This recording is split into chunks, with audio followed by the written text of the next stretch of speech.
Hello everyone, xForts here, and welcome to another episode of Original vs. Alternate, the series similar to Standoff but new, where we compare an original universe character in JoJo to their alternate universe equivalent. In the last episode of OVA, we matched up Kira Yoshikage versus Kira Yoshikage, and in today's episode, we'll continue going through the Diamond is Unbreakable to JoJolian counterparts, with the luscious hair-controlling women of Morio, Yukako Yamagishi and her stand Love Deluxe, versus Karera Tsukunami and her stand Love Deluxe. But first, I would like to take a moment to thank the sponsor of today's video. If you've ever noticed, my videos tend to be quite long, but sometimes I would like to share shorter, more bite-sized content with you guys. And thankfully, Amino Apps reached out to me with the opportunity to create and promote their new story feature on the app. And since I've worked with Amino in the past and they've helped support the channel, I thought it would be a great opportunity to create some different style content, like showing behind the scenes footage in a way that's more than just a Twitter post, but less of a commitment than a YouTube video. So by the time you're watching this, I've released an Amino story showing the creation process of Yukako versus Karera, breaking down each step to making a typical xForts video and what my favorite parts of the process are. And if you're stumbling upon this video a year or two from now, don't worry, unlike most story features on other apps, the Amino stories never go away. You can check out my story by clicking the top link in the description or in the pinned comment to download Amino, and you can find my profile just by searching xForts, and there I am, the one and only. And on my profile is of course where you'll find my stories, as well as you can follow me and enable notifications. But now, back to the video.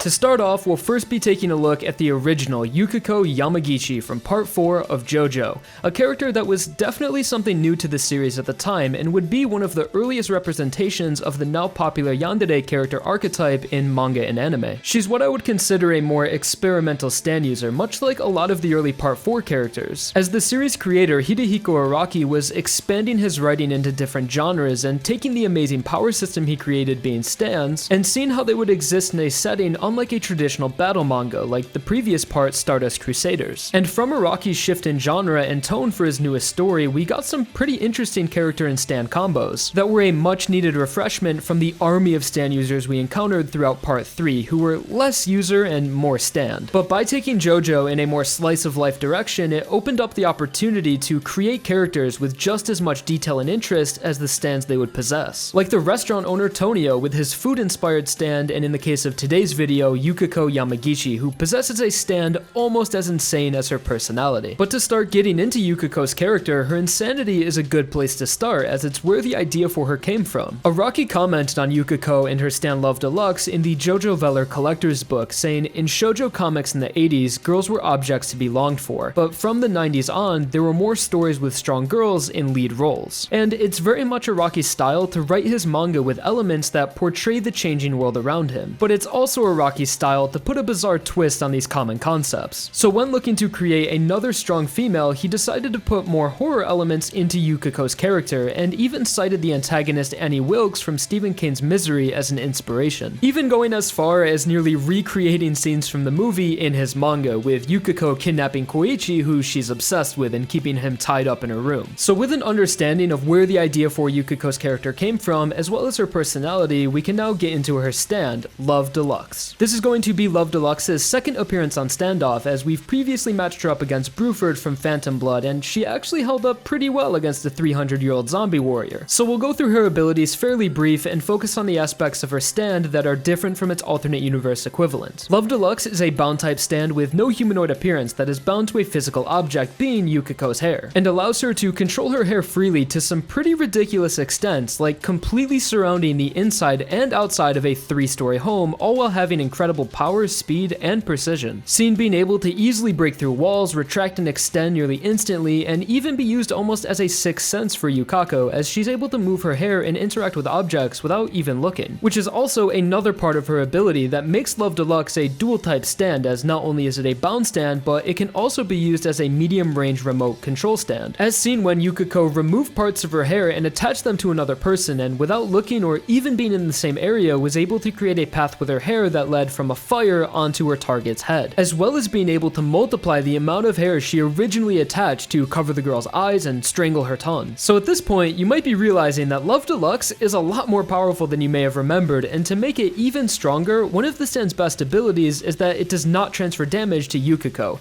even when it's still attached to her head, which makes it just as powerful on defense as it is on offense. Considering that if Yukako wanted to, she could just wrap herself in a 50-layer cocoon of hair while also still being able to attack from the outside of her defensive shell, which is pretty busted, and I imagine she could use her stand similar to Gaara from Naruto, but instead of sand, it would be hair, obviously. The only drawback to Love Deluxe is that the stand will become progressively weaker the more damage and stress Yukako endures, and can reach a point of fatigue rendering it useless, which is represented by Yukako's hair turning a pale white, but it's not permanent, and with enough rest she can be right back to her original strength in just a few days or so. But that about wraps up Love Deluxe. There is a lot of freedom to this stand and could be used in so many more ways than just what we saw in the anime and manga, which makes me realize we really should have seen more of this stand in part 4, and it would have been cool if Yukako joined our main cast and participated in fights later in the part, just to see more creative uses of its ability and maybe how it would synergize working alongside other stands like Echoes and the Hand. But for now, let's move on to Yukako and Love Deluxe's alternate universe equivalents and see how this character and ability were recreated in the world of JoJoLands through Karera Tsukunami and her stand Love Deluxe.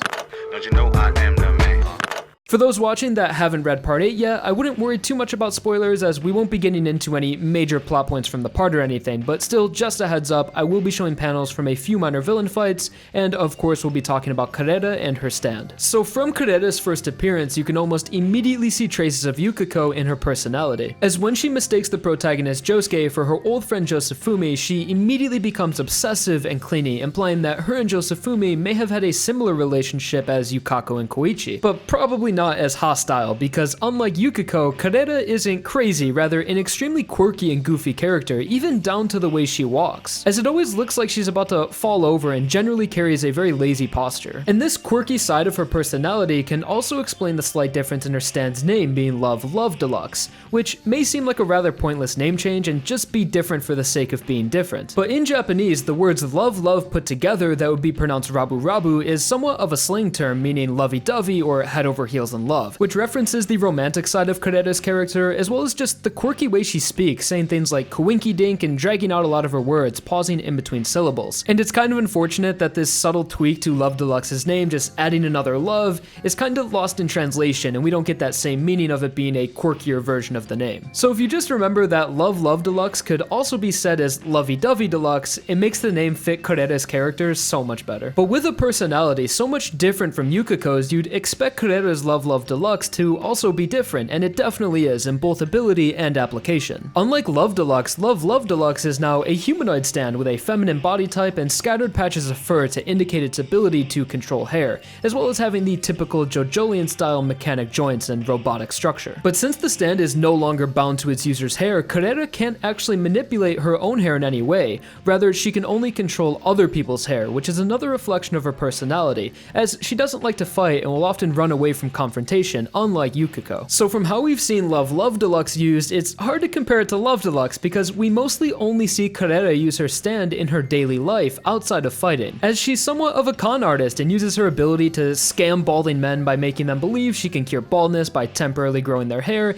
and she gets free food by putting restaurant owners' own hair in her food and then complain to get a free meal. She'll even go as far as to steal credit cards and PIN numbers, all with the ability of hair. Really, the only time we've seen Karera use her stand for combat was when she saved Josuke by extending an enemy's hair and lighting it on fire, leading the flame back to the head, which of course is a reference to the original Love Deluxe, written over 20 years apart from each other. So Love Deluxe is one of the best examples of JoJoLands' reverse power creep, the concept of stands becoming much weaker than what we've seen in previous parts of JoJo. But just because stands aren't as powerful as what we've seen before doesn't necessarily make them bad. Rather, they give Araki the opportunity to re-explore his previous ideas, just written differently and put in different situations. As in the past, we've seen what the ability of controlling hair would look like in a fight, but when reintroducing a similar ability through Love Love Deluxe, I'm sure Araki wanted to show his readers what these abilities could do in more day-to-day life. So when comparing Love Deluxe to Love Love Deluxe in a physical matchup, it's obviously no contest. The original wins 10 out of 10 times, 100 out of 100 times.